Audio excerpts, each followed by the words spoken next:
आशा गायकवाड़ जी,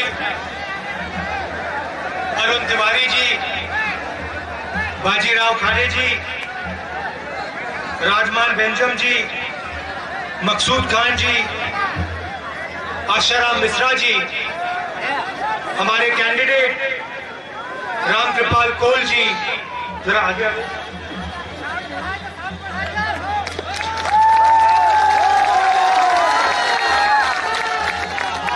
भाई और बहनों, प्रेस के हमारे मित्रों, आप सबका यहाँ बहुत बहुत स्वागत। कांग्रेस के हमारे प्यारे कार्यकर्ता, आपका भी यहाँ बहुत बहुत स्वागत।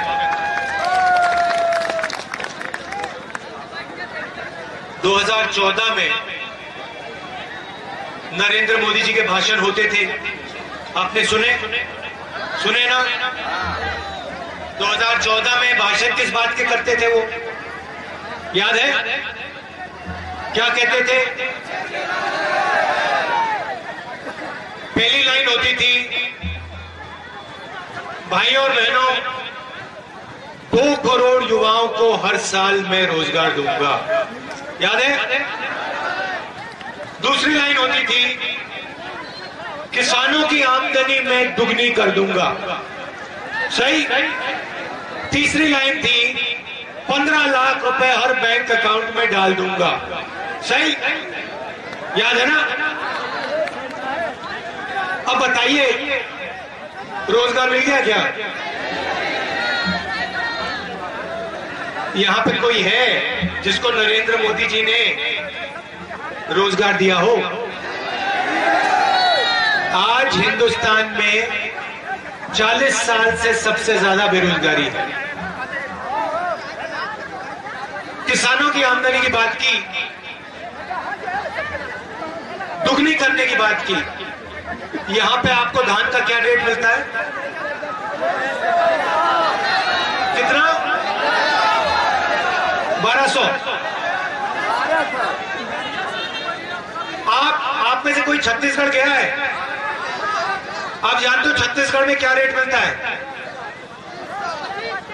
2500। तो आप मुझे बताइए, छत्तीसगढ़ में 2500 मिल रहा है, यूपी में 1400 क्यों मिल रहा है?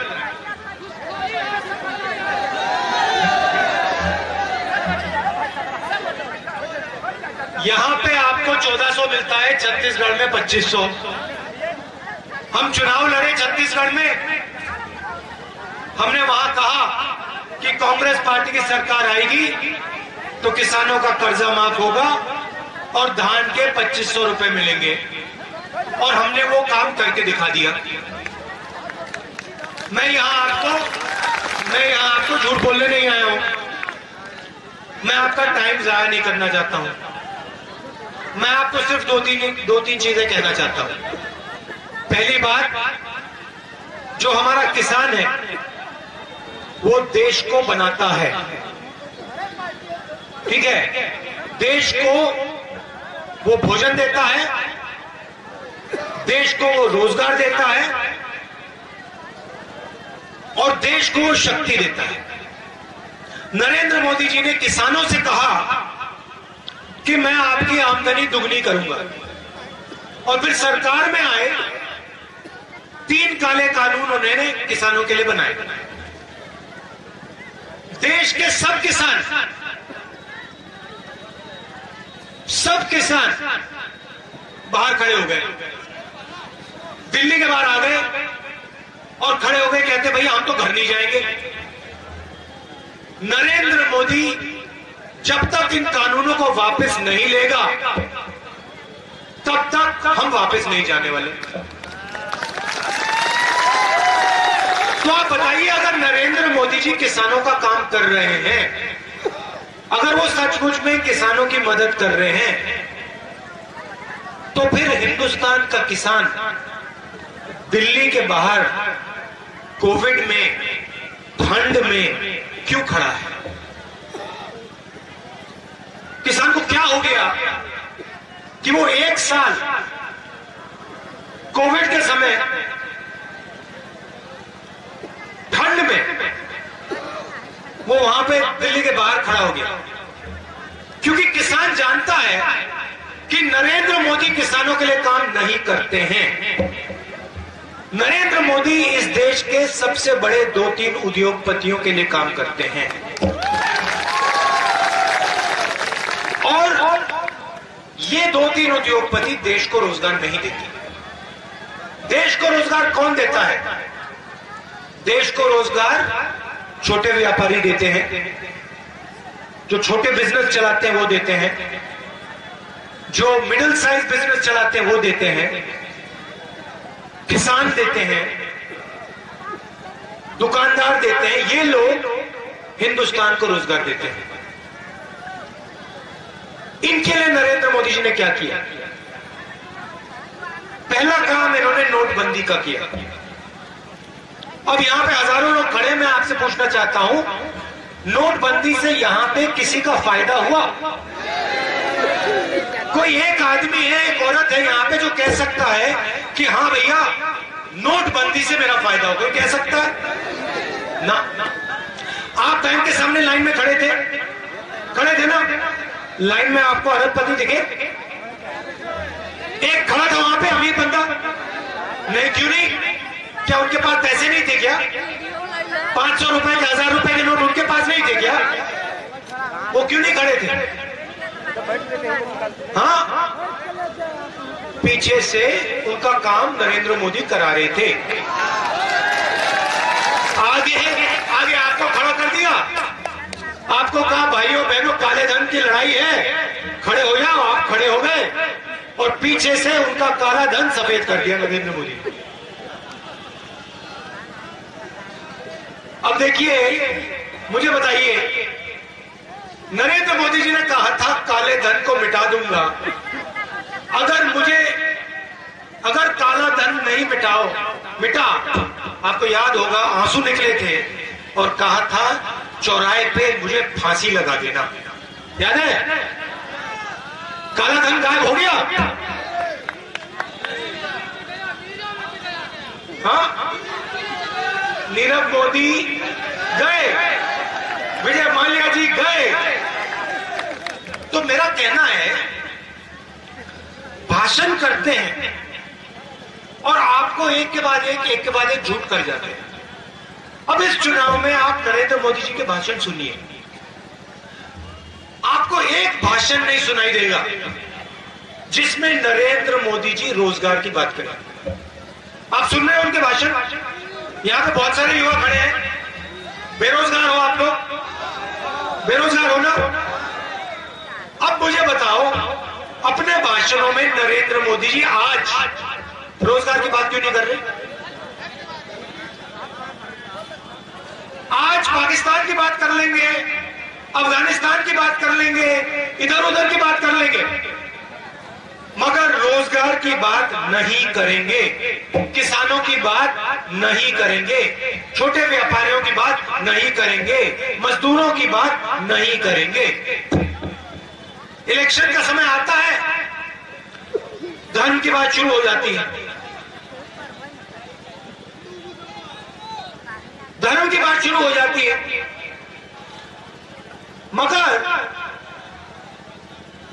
रोजगार की बात, प्रगति की बात, विकास की बात, स्कूल कॉलेज बनाने की बात, स्वास्थ्य की बात वो कभी नहीं होगी। कोविड आया,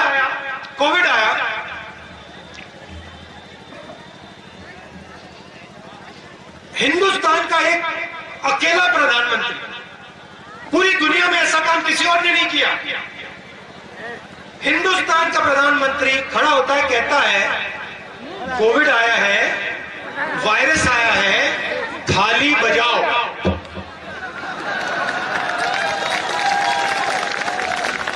मतलब क्या समझ रखा है देश को?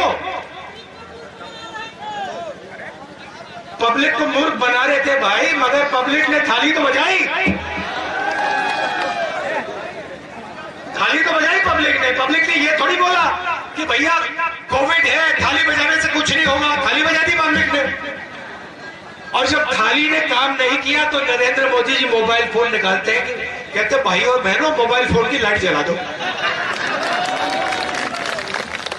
देश के प्रधानमंत्री हैं, यहाँ लाइट जलवा रहे थे, घर में लाइट नहीं जलती, घर में बिजली नहीं है, मगर नरेंद्र मोदी जी कहते भैया कोरोना के भगत को भगाने के लिए मोबाइल फोन की लाइट जला दो जरा। मतलब मजाक बना रखा है।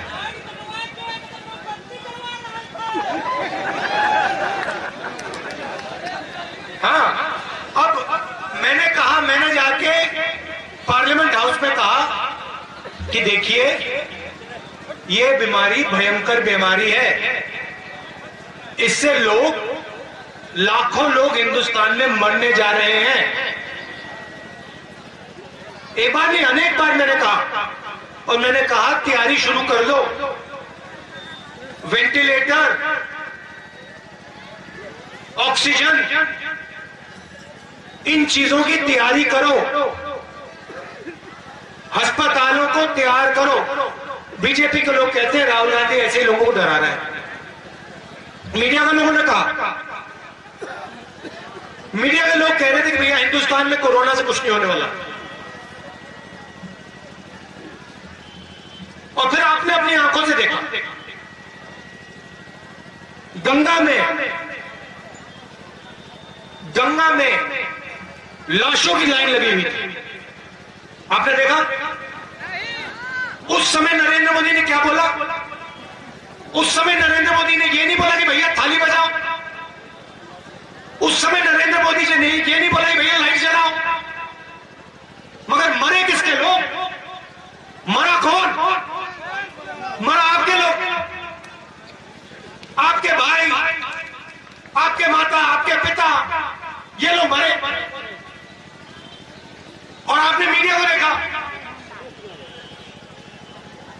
24 घंटे छुपाने की कोशिश की, आज तक देश को सही आंकड़े नहीं दिए, कितना नुकसान हुआ, कितने लोग मरे। और देखिए ये आपका जो प्रदेश है उत्तर प्रदेश, ये देश को रास्ता दिखाने वाला प्रदेश है। आप लोगों को पता नहीं, आप लोगों को बात समझ नहीं आ रही है,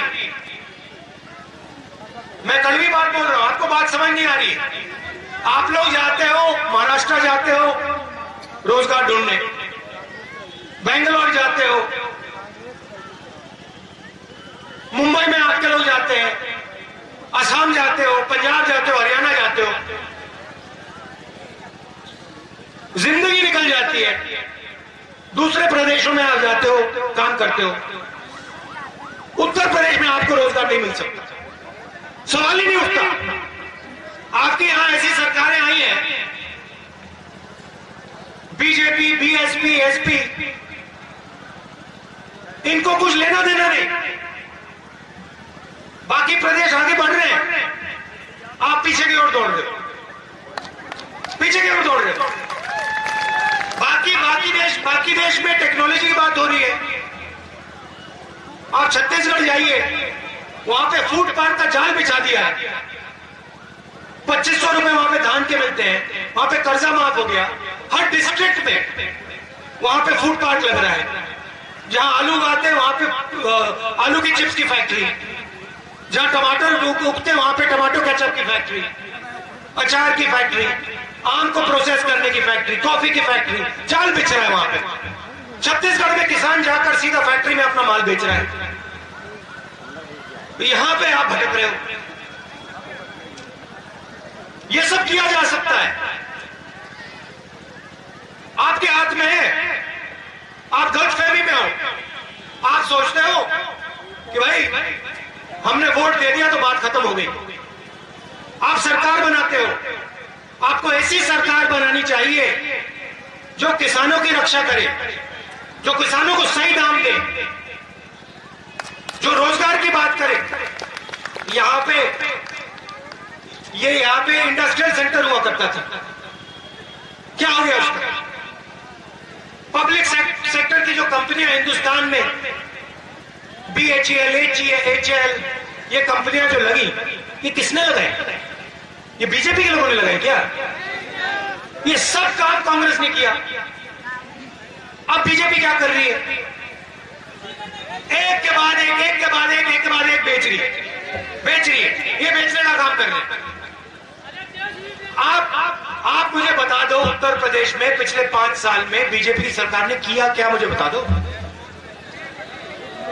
आपको सही नाम नहीं देते, आपका दान के लिए सही दाम नहीं देते, ठीक है, मैं समझ सकता हूं।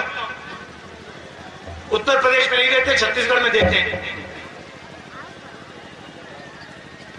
आपका कर्जा माफ नहीं किया, ठीक है। अच्छा, आपकी जेब में से पैसा निकालते हैं और फिर आपसे कहते हैं भैया देखो एक नया काम करेंगे, और पूरे उत्तर प्रदेश में हम आगे पीछे आपके खेतों में जानवर घुसे देंगे। मजे लो, आप मजे लो ना, आपको सही रेट मिलेगा ना, आपको सही दाम मिलेगा ना, आपका कर्जा माफ होगा, और रात को आपके खेतों में रात को जानवर आके आपका पूरा माल खा जाएंगे। मजे लो, उत्तर प्रदेश है, मजे लो, उत्तर प्रदेश है भैया। तो ये इन्होंने कर रखा है। और भैया मैं बीजेपी की बात कर रहा हूं, गलत फहमी में मत आओ।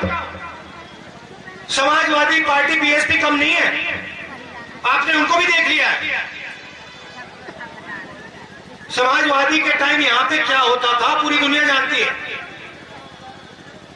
बीएसपी के समय क्या होता था पूरी दुनिया जानती है। तो हमारे यहां कैंडिडेट हैं, आइए सामने आइए, ये जमीनी आदमी है, ये आपकी लड़ाई लड़ेंगे, ये फालतू बात नहीं करेंगे आपसे। तो इनको आप पूरा समर्थन दीजिए, भारी बहुमत से इनको जिताइए और इनको विधानसभा में भेजिए। आप दूर दूर से आए, इसके लिए आप सबका बहुत बहुत धन्यवाद। नमस्कार, जय हिंद।